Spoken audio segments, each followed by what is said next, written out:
The cargo bay of the trading ship Meridian smelled like rust and broken dreams. Kip pressed his small furry hands against the atmospheric recycler that had been making strange noises for 3 days. His fox-like ears twitched as he listened to the machine's labored breathing. The unit was old and patched so many times that finding the original parts had become impossible. Around him, the ship felt empty and cold. Most of the crew had already packed their belongings and left when Captain Torres announced he could not pay anyone anymore. The human traders took their gear and walked away without looking back. The Carillion mechanics found new jobs on other ships within hours. Even the Zentari cooks had friends who offered them work elsewhere, but Kip and the other Villani workers had nowhere to go. Their contracts bound them to the ship until their debts were paid off. Captain Torres owed them 6 months of wages, but he had disappeared 2 days ago. The Villani were stuck with a broken ship and no money to buy passage home. Kip's stomach growled as he worked. He had eaten nothing but protein paste for 4 days. His small frame shook from hunger and exhaustion. His brown fur had grown patchy from poor nutrition. At 19 years old, he looked much younger due to his species' natural appearance, but felt ancient from years of hard labor. The recycler made a grinding sound and stopped working completely. Kip hit it with his wrench, but nothing happened. Without this machine, the ship would run out of breathable air in 12 hours. He wiped sweat from his forehead and tried to think of another solution. That thing giving you trouble? Kip spun around to see a human man standing at the cargo bay entrance. A stranger wore work clothes and carried a tool bag. He was tall and broad with graying hair and kind eyes. Most humans on the station ignored the Villani or treated them like furniture. "Yes, sir," Kip said quietly. "It needs new parts, but we have no credits for repairs." The human walked closer and looked at the machine. "I'm Marcus. I coordinate freight loading on the station. Been watching this ship for 2 days wondering why nobody's coming or going." Kip hesitated before answering. Humans usually only talked to Villani when they wanted something. "Ship is abandoned, sir. Captain could not pay crew." Most everyone left. Marcus nodded and examined Kip's repair work. The young Villani had created an impressive temporary fix using spare wires and salvaged components. "You did this yourself?" "Yes, sir. Learned from watching the engineers," Kip said, "but it is only temporary. Machine will fail again soon." "How long since you've eaten?" Marcus asked suddenly. The question surprised Kip. Nobody ever asked about his well-being. 4 days, sir, but I'm fine." Marcus frowned. 4 days? That's not fine, kid. Come with me." Kip stepped backward.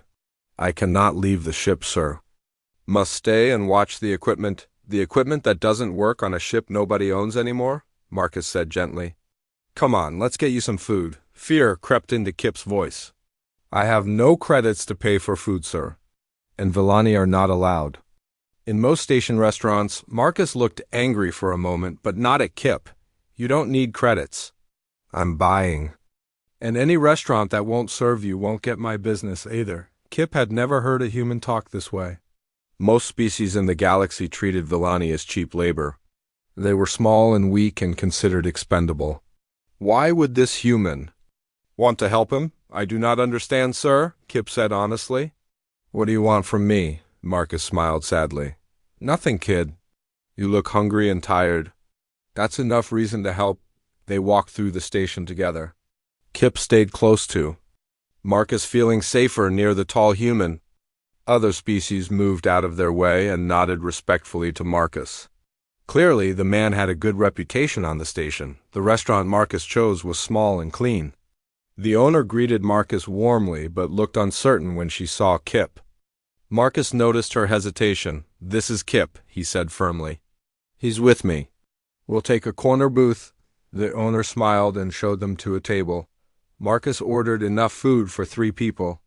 When it arrived, Kip stared at the plates in amazement. He had not seen this much food in months. "Eat up," Marcus said. "All of it." "You're too skinny." Kip ate slowly at first, then faster as hunger took over. Marcus watched with concern as the young Villani consumed everything on the table. How long had this kid been starving? "Tell me about yourself," Marcus said. "How did you end up on that ship?" Between bites, Kip explained his story. His family lived on the Villani homeworld in poverty. When recruiters came offering work contracts, Kip volunteered to help support his younger siblings. The contracts seemed fair but included many hidden costs. Food, housing, and transportation were deducted from wages. Medical care was not provided. By the time workers realized they had been tricked, they owed more money than they could ever earn. So, you're basically a slave, Marcus said angrily. Contract worker, sir, Kip corrected. It is legal under galactic trade laws. Legal doesn't make it right, Marcus muttered. What about your family? Do they know what happened to you? Kip's ears drooped. I send them what credits I can. They think I'm doing well. Do not want them to worry. Marcus felt something shift inside his chest. This kid was sacrificing everything for his family while being treated worse than cargo. The injustice of it made his blood boil. What are you good at besides fixing machines? Marcus asked. Many things, sir. Electrical systems, computer programming, navigation. Learned by watching and practicing, Kip said proudly. Villani have good memories and quick hands, Marcus nodded thoughtfully. He had seen Kip's repair work on the recycler. The kid was brilliant, but had never been given proper tools or training. Where will you go now? Marcus asked. Kip's ears flattened against his head. Do not know, sir. Cannot afford passage home. Other ships will not hire Villani without paying recruitment fees. Maybe find work cleaning waste systems or scrubbing cargo holds. The thought of this talented young being condemned to a life of menial labor made Marcus sick. He made a decision that would change both their lives forever. How would you like to stay on the station for a while? Marcus asked. I've got a spare room and could use help with my work. Kip looked confused. I cannot pay rent, sir. Have no credits. Didn't ask for credits, Marcus said simply. Asked if you wanted help. For the first time in years, Kip felt something like hope stirring in his chest. This human was offering kindness without expecting anything in return. It seemed impossible, but Marcus appeared completely sincere. Why? Would you do this for me, sir? Kip asked quietly. Marcus looked at the young Villani and saw not an alien or a worker, but someone who needed family. Because you deserve better, kid. And everyone needs someone in their corner. Marcus kept his word and gave Kip a room in his small apartment near the shipping docks. The room was simple but clean, with a real bed and a desk where Kip could work on his engineering projects. For the first week, Kip barely slept, afraid this kindness would disappear like everything good in his life. Marcus worked long shifts coordinating cargo shipments between different vessels. He paid well and knew how to handle difficult customers and stubborn captains. In the evenings, he would return home to find Kip studying technical manuals or repairing broken electronics he had found in the station's recycling centers. You don't have to fix everything that's broken, Marcus said one night watching Kip rebuild a damaged tablet. I like fixing things, Kip replied, not looking up from his work. It makes me feel useful, Marcus understood. The kid needed to contribute, somehow to feel worthy of the help he was receiving. Every meal and every kindness made Kip more determined to prove his worth. After 2 weeks, Marcus decided to help Kip find proper employment. They visited engineering firms and repair shops throughout the station. Marcus had expected some resistance due to species prejudice, but the reality was worse than he imagined. The first shop owner laughed when Marcus suggested hiring Kip as a technician. I don't hire pets, the man said. Maybe he can sweep floors. If you vouch for him. The second interview ended when the manager saw Kip and immediately quoted prices for basic labor without even discussing his skills. The third interviewer spent the entire meeting talking to Marcus as if Kip was not present. By the end of the day, Marcus was furious and Kip was dejected. Despite his obvious talent and Marcus's strong recommendation, nobody would consider Kip for skilled work. The galaxy's prejudice against Villani was absolute and systemic. I told you, sir, Kip said sadly as they walked home. Villani are only good for simple jobs. Nobody expects us to be smart. That's garbage, Marcus snapped. You're smarter than half the engineers I've worked with. This isn't about your abilities. It's about their ignorance. That night, Marcus stayed up researching galactic employment laws and immigration policies. What he found made him even angrier. The legal system was designed to keep species like the Villani trapped in cycles of poverty and exploitation.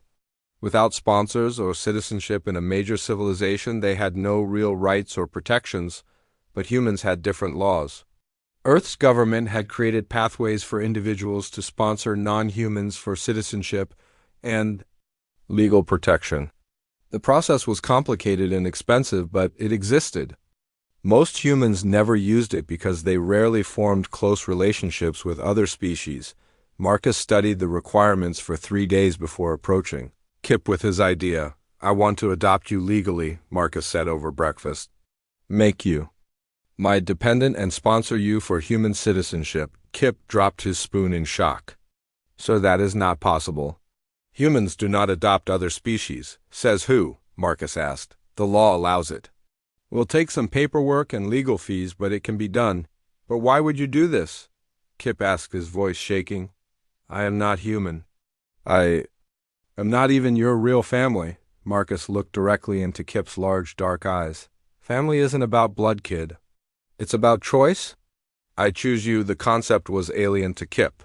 In Villani culture, family bonds were based on genetics and tribal connections. The idea that someone could simply decide to make another person family seemed impossible. "What would this mean?" Kip asked carefully. "It means you'd have legal protections and rights, access to human education systems and job markets. It means when someone treats you badly, they're not just insulting a random Villani. They're insulting my son." The word son hit Kip like a physical blow. Nobody had ever claimed him as family outside his birth relatives. The thought that this human would legally and publicly call him son was overwhelming. "I do not deserve this kindness," Kip whispered, tears forming in his eyes. "Deserve has nothing to do with it," Marcus said firmly. "I care about you. I want to see you succeed." That's what fathers do. The legal process took 6 weeks and cost Marcus 3 months' salary. He hired the best immigration lawyer on the station and paid all the fees without complaint. Government officials were confused by the unusual request, but the paperwork was valid. During the waiting period, Marcus began teaching Kip about human culture and values. He explained concepts like individual merit, personal responsibility, and chosen loyalty. These ideas were revolutionary to someone raised in a society based on predetermined social roles. Humans believe anyone can improve their situation with hard work and opportunity, Marcus explained. It doesn't matter where you start. What matters is how far you're willing to go. Kip absorbed these lessons eagerly.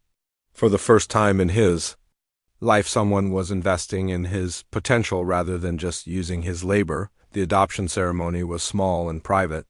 A Federation judge administered the oaths while Marcus's friends from the docks served as witnesses. When the judge declared Kip legally recognized as Marcus's dependent son, both of them cried. That evening they celebrated at the same restaurant where Marcus had first fed Kip. The owner, who had initially hesitated to serve a Villani, now treated Kip like family. Word had spread through the station that Marcus Chun had officially adopted the young alien. "How does it feel to be human?" the owner asked jokingly. "I am still Villani," Kip replied seriously. "But now I am also part of something bigger," Marcus smiled at his son's answer. Kip understood that gaining human citizenship did not erase his heritage. Instead, it added new possibilities to his identity. Over the following weeks, other species on the station began treating Kip differently. Vendors who had ignored him now offered greetings. Security officers who had been suspicious now nodded respectfully. Children of various species waved when they saw him with Marcus. The change was not due to legal documents.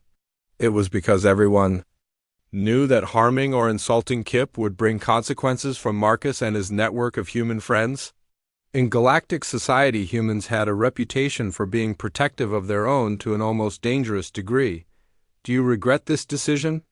Kip asked one evening as they worked together repairing a damaged cargo scanner. Marcus looked at his son calibrating circuits with precision and patience. The kid had grown more confident and skilled every day since the adoption. His technical Abilities were flourishing under proper guidance and encouragement.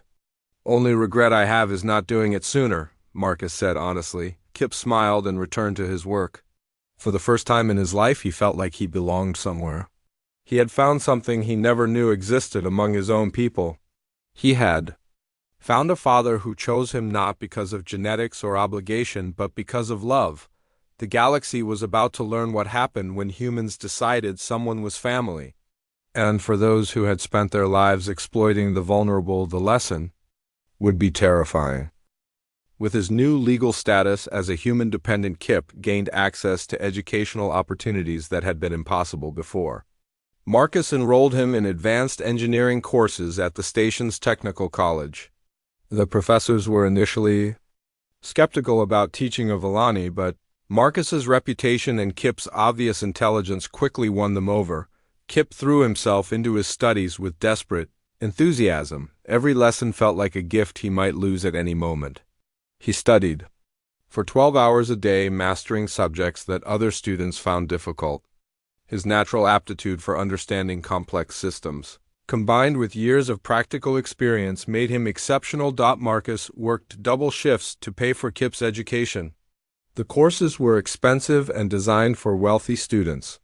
But watching his son flourish made every extra hour of work worthwhile.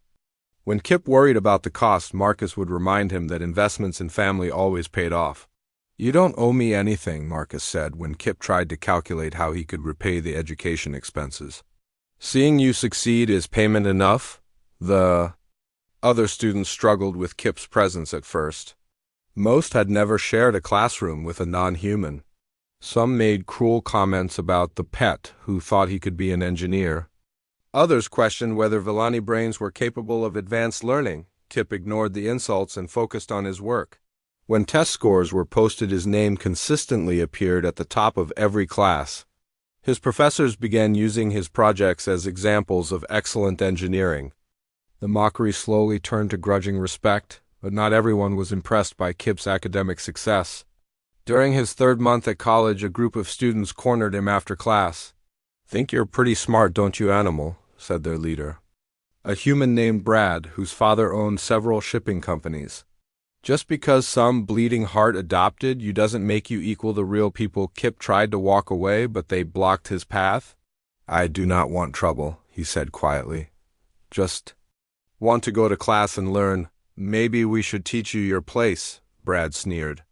"Show you what happens to pets who get too comfortable." Before anyone could move, Marcus appeared in the hallway. He had come to pick up Kip after receiving a concerning message from a professor who had witnessed the confrontation building. "Problem here, gentlemen?" Marcus asked, his voice dangerously calm.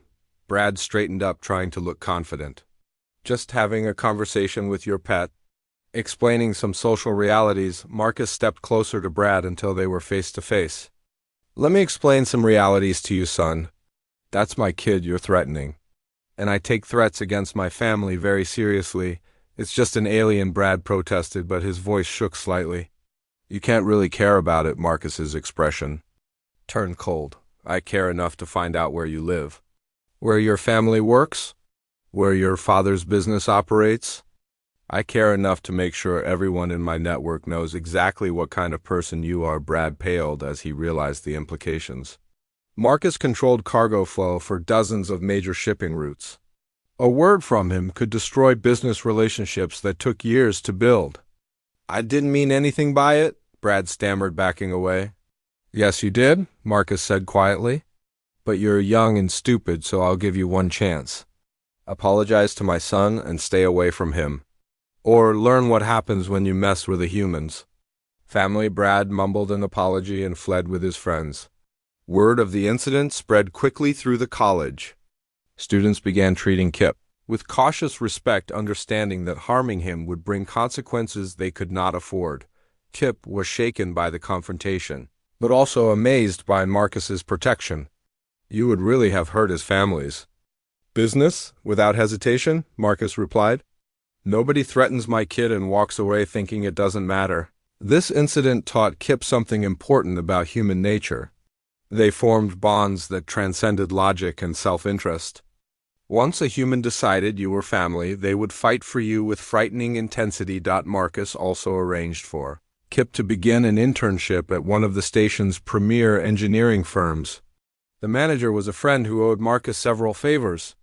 Initially, the man agreed only as a courtesy, but Kip's work quickly impressed everyone in the company. The young Villani approached problems from unique angles that other engineers missed.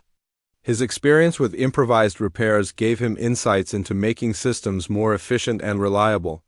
Within weeks, he was contributing to major projects and earning praise from senior staff. However, not everyone at the firm appreciated having a non-human colleague. A supervisor named Reynolds made constant remarks about lowered standards and diversity hiring. He assigned Kip menial tasks and excluded him from important meetings. When Marcus learned about this treatment, he paid Reynolds a visit at the office. "I understand you have concerns about my son's capabilities," Marcus said, sitting across from Reynolds in his office. "It's nothing personal," Reynolds replied nervously. "Just think certain positions should go to qualified candidates." Marcus placed a tablet on the desk showing Kip's academic records and project evaluations. "Those look qualified to you?" Reynolds glanced at the stellar grades and glowing reviews. "Well, yes, but experience in a classroom isn't the same as real work." "You're right," Marcus agreed. "Real work is what Kip did when he kept a dying ship breathing for 3 days with spare parts and determination. Real work is solving problems that would stump engineers with decades of experience." Marcus leaned forward slightly. "But let's say you're right and my son isn't qualified. What's your excuse for treating him like garbage instead of helping him improve?" Reynolds had no answer. Marcus continued, speaking in the same calm tone that had terrified Brad at the college. "Here's what's going to happen. You're going to give Kip meaningful assignments and constructive feedback. You're going to treat him with the same respect you show other interns. And if I hear about any more problems, I'm going to assume you're not the kind of person my company should do business with." "Your company?" Reynolds asked, confused. Marcus smiled. "I control shipping contracts worth millions of credits annually. Your firm depends on those contracts to stay profitable. Amazing how many business relationships are built on personal trust." Reynolds got the message. From that day forward, he treated Kip professionally and even began acknowledging his contributions in team meetings. As months passed, Kip's confidence grew along with his skills. He began to understand that his success was not just personal achievement, but proof that the galaxy's assumptions about his species were wrong. Every test he passed and every project he completed challenged prejudices that had existed for centuries. Other Villani on the station started approaching Kip for advice about improving their situations. He helped them find better jobs and taught them how to negotiate for fair treatment. Seeing his success gave them hope that change was possible. Marcus watched his son's transformation with pride and amazement. The frightened, hungry kid he had found on the abandoned ship was becoming a confident young man who believed in his own worth. The investment in Kip's education was paying dividends neither of them had expected. "I want to help other Villani like you helped me," Kip told Marcus one evening. "Show them they can be more than laborers and servants." Marcus nodded approvingly. "That's exactly what I hoped you'd say. Smart, successful people have a responsibility to lift others up." Kip smiled, feeling the weight and privilege of his new position in society. He was no longer just fighting for his own survival. He was becoming a symbol of what was possible when someone believed in potential rather than prejudice. The galaxy was beginning to notice what happened when humans invested in other species, and those who profited from keeping others down were starting to worry. Kip's remarkable success story began attracting attention far beyond the trading station. News of a Villani earning top marks in human engineering programs and contributing to major technical projects spread through galactic networks. Most reactions were positive, but some were deeply concerning. The Villani Tribal Council contacted the station demanding Kip's immediate return to fulfill his cultural obligations. They claimed his achievements belonged to his people and that staying with humans violated traditional values. The message was clear: they wanted to control and profit from his success. "They never cared about me when I was starving," Kip said angrily after receiving the official summons. Now they want to claim ownership of everything I have learned. Marcus read the legal documents with growing irritation. This is about money and control. They see you as valuable property now. Multiple corporations also began pursuing Kip with increasingly aggressive recruitment offers. They did not want him for his skills, but as a novelty. Having a successful Villani employee would prove their companies were progressive and diverse. The offers included huge salaries, but also restrictive contracts that would essentially make Kip a showcase rather than a real engineer. They want to put me in a cage made of gold, Kip observed after reviewing the contracts. Display me as proof of their enlightened attitudes while keeping me from real independence. But the most dangerous attention came from a group of human supremacists calling themselves the Pure Earth Coalition. They viewed Marcus's adoption of Kip as a betrayal of human genetic integrity. Anonymous messages began arriving threatening both Marcus and Kip with violence if the contamination did not end. At first, Marcus tried to handle the threats quietly. He reported them to station security and increased his own vigilance, but the harassment escalated quickly. Someone vandalized his apartment door with hate symbols. His work vehicle was sabotaged, causing a minor accident. Kip found dead animals left outside his classroom with threatening notes. The breaking point came when Kip was cornered in a maintenance tunnel by 3 masked figures. They demanded he leave the station immediately and never return to human space.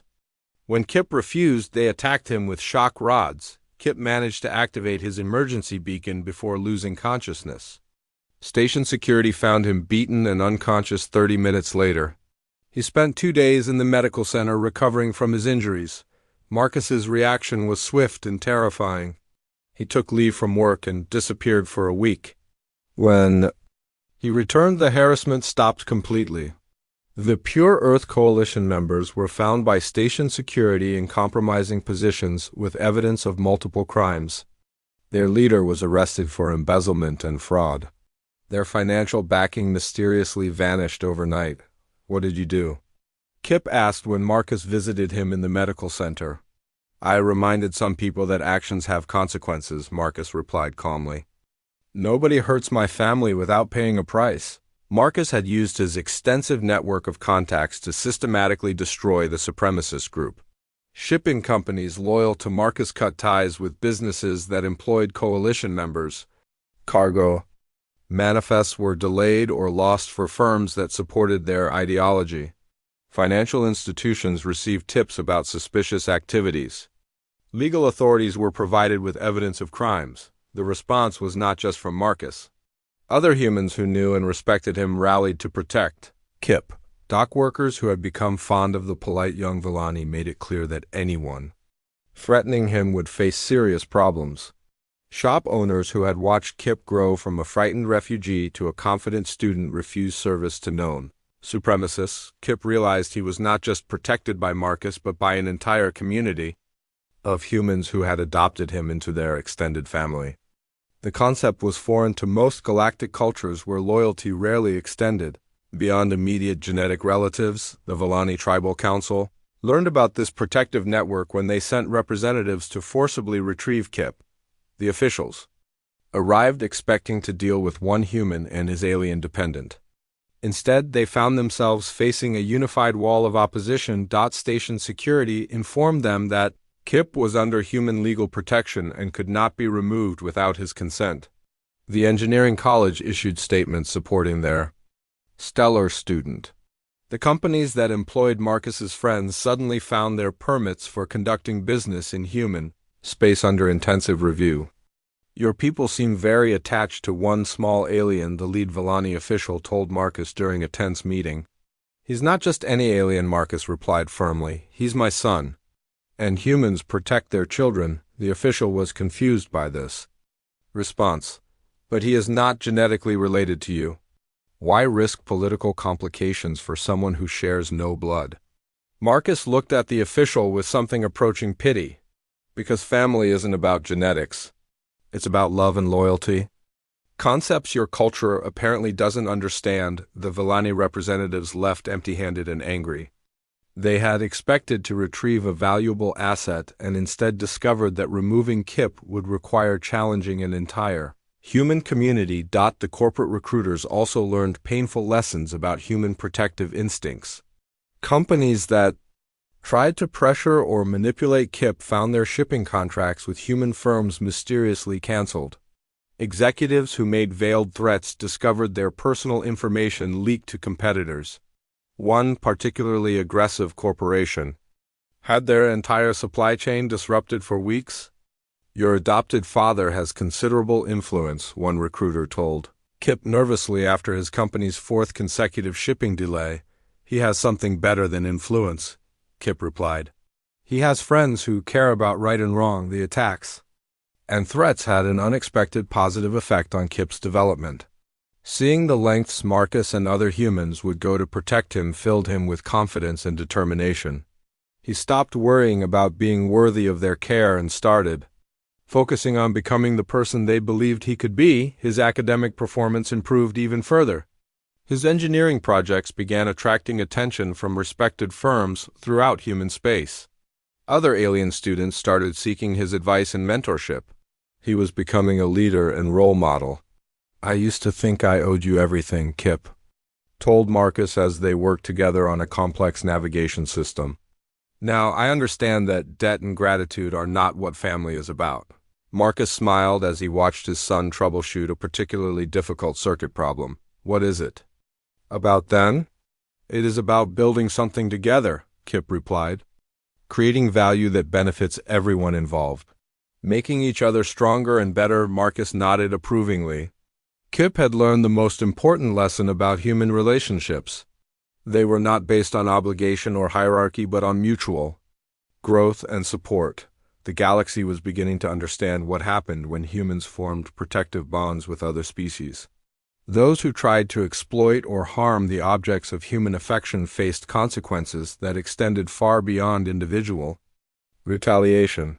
They faced systematic exclusion from networks of cooperation that spanned multiple star systems. The message was becoming clear. When humans decided someone was family, that person gained access to something unprecedented in galactic society: a protective network based on chosen loyalty rather than genetic obligation. And those who threatened human family members would discover exactly how dangerous that network could become. Word of Kip's situation spread to other stations and planets. Isolated aliens who had given up hope of fair treatment began to wonder if humans might offer something different, something better. The implications were staggering for a galaxy built on the assumption that species loyalty was absolute and unchangeable. 5 years after Marcus first found Kip working alone on a broken ship, the young Villani had become one of the most respected engineers in human space. His innovations in atmospheric recycling and gravity generation had revolutionized space travel efficiency. Major corporations competed to license his designs and universities offered him research positions, but Kip's greatest achievement was not technical. He had founded the Meridian Foundation using his success and connections to help other abandoned or exploited aliens find families and opportunities. The Foundation's name honored the ship where his journey began, and its mission was simple: no being should suffer alone when others could help. Marcus served as the Foundation's chairman while continuing his shipping work. Together they had facilitated over 300 cross-species adoptions with humans, leading the way in opening their homes to alien refugees and outcasts. Each success story inspired more families to participate. The process was not always easy. Legal systems struggled to accommodate the unprecedented relationships. Some human families found the cultural differences challenging. A few aliens could not adapt to human concepts of individual responsibility and chosen loyalty.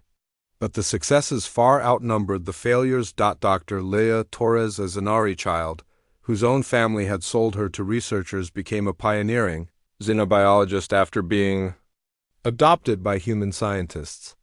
Rex, a massive Gorlan warrior rejected by his violent clan, found peace working as a teacher at a human elementary school. Pip, a tiny flicker who had been kept as an exotic pet, discovered her genius for mathematics and became a celebrated professor. Each Story followed similar patterns. Humans saw potential where others saw only species stereotypes. They invested time, money, and emotional energy in beings that society had discarded. Most importantly, they formed genuine family bonds that transcended biological and cultural differences. The Foundation's work attracted both praise and criticism throughout the galaxy.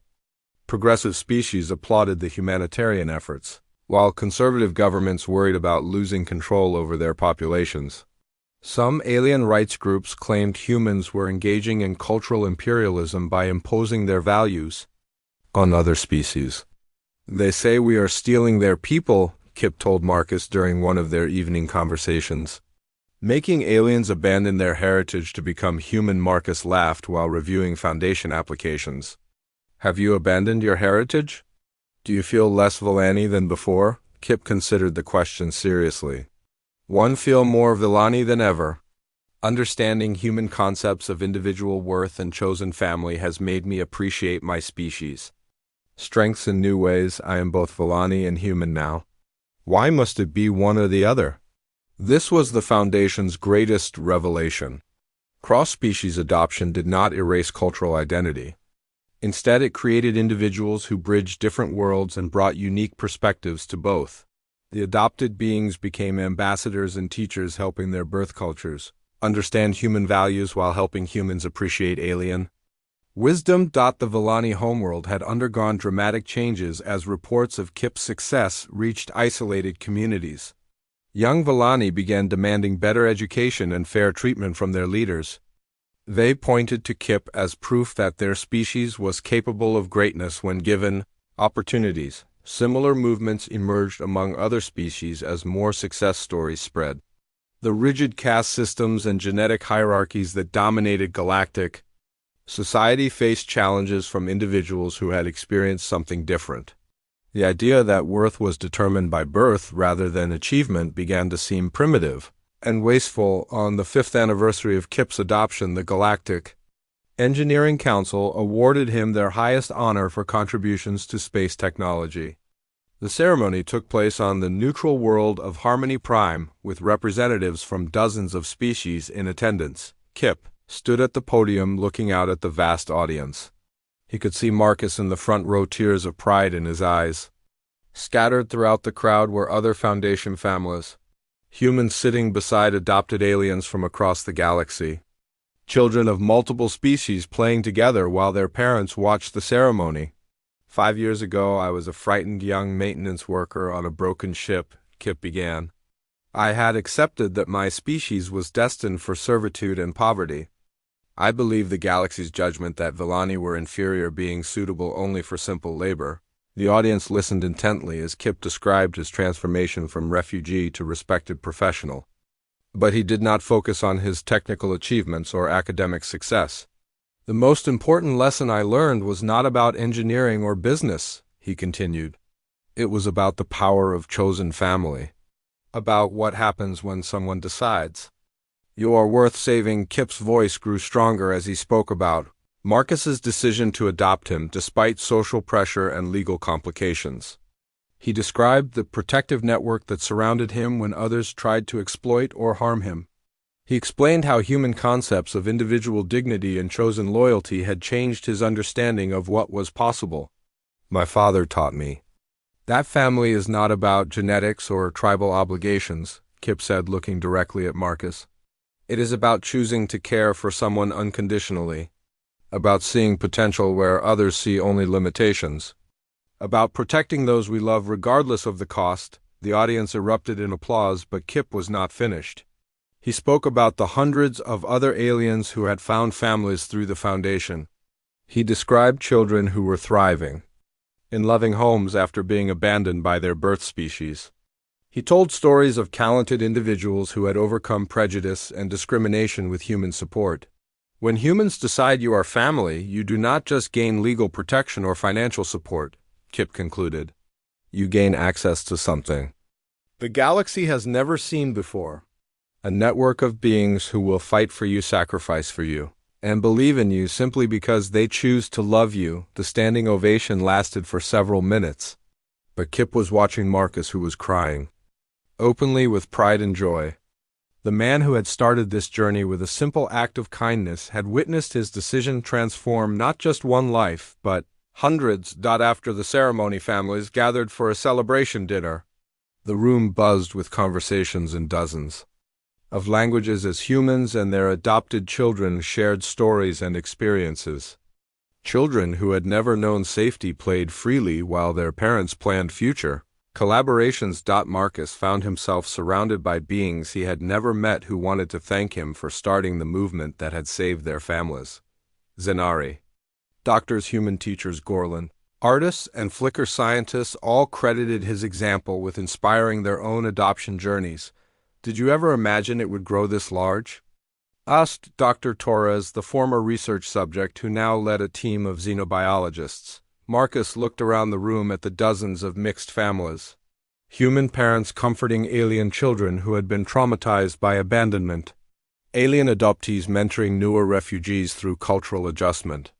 Siblings of different species defending each other against playground bullies and academic competitors. I just wanted to help one scared kid, Marcus admitted. Never thought about starting a movement. Kip approached carrying his award trophy. That is what made it work, he said, overhearing the conversation. You did not adopt me to prove a point or change society. You did it because it felt right. Because I needed help and you could provide it. Marcus pulled his son into a fierce hug, while other families watched approvingly. The foundation's success was built on this simple principle. Love first, then worry about politics and logistics later. The evening concluded with families making plans for the future. New adoption applications to review. Educational programs to expand, political barriers to challenge.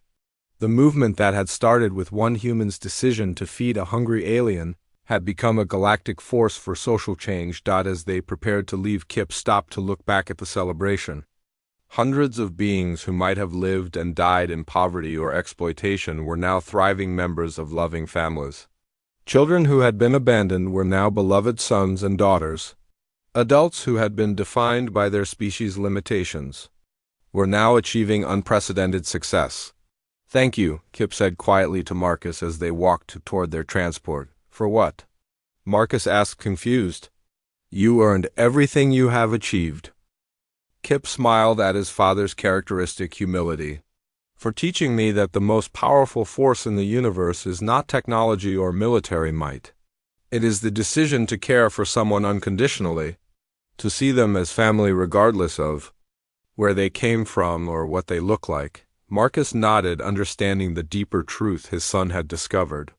The galaxy was built on assumptions about genetic destiny and species hierarchy, but humans had shown that love and loyalty could transcend any boundary. When they decided someone was family, that person gained access to possibilities that had never existed before. The foundation would continue growing as more humans opened their hearts and homes to alien beings in need. Each adoption would challenge prejudices and create new opportunities. The rigid social structures that had dominated galactic civilization for millennia would slowly crumble under the pressure of chosen families that refused to accept artificial limitations. Kip had become more than a successful engineer or foundation leader. He had become proof that the galaxy's assumptions about genetic superiority and species destiny were false. His success inspired others to question the systems that kept them trapped in cycles of poverty and discrimination. The legacy would endure long after both Marcus and Kip were gone. Children raised in cross-species families would carry their parents' values into positions of power and influence. The concept of chosen family would spread throughout the galaxy, creating networks of cooperation that transcended traditional boundaries. And it had all started with one simple decision. When a human saw a frightened alien in need and decided to help without expecting anything in return. When Marcus chose to see not a species stereotype but an individual worthy of love and protection. When he decided that Kip was family, the galaxy would never be the same.